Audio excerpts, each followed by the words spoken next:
আল্লাহর পরিচয় সম্পর্কে আলোচনা করতেছিলাম। তো সংক্ষিপ্তভাবে সূরা ইখলাস এবং আয়াতুল কুরসি উপস্থাপন করলাম আল্লাহর পরিচয় সম্পর্কে। তো আমরা মুসলিম হিসাবে আল্লাহর পরিচয় সম্পর্কে জানা উচিত। আল্লাহর পরিচয় সম্পর্কে জানলে আপনি ইবাদতে স্বাদ পাবেন, নামাজ পড়ে স্বাদ পাবেন, হালাল খায়া স্বাদ পাবেন, রোজা রাইখা স্বাদ পাবেন, আল্লাহর জন্য কষ্ট করে স্বাদ পাবেন।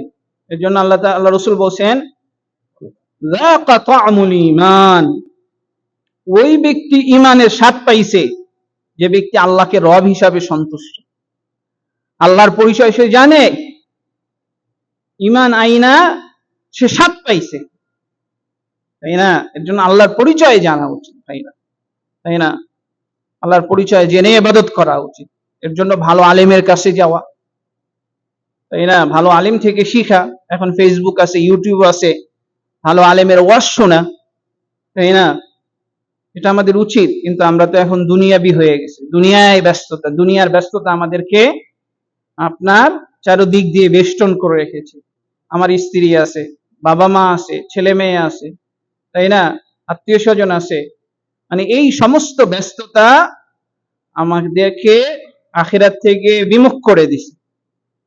এর জন্য আল্লাহ তাআলা কোরআনে বলছে, এই দুনিয়ার জীবন তোমাকে যেন আখিরাতের ব্যাপারে ধোঁকায় ফেলে না দেয়।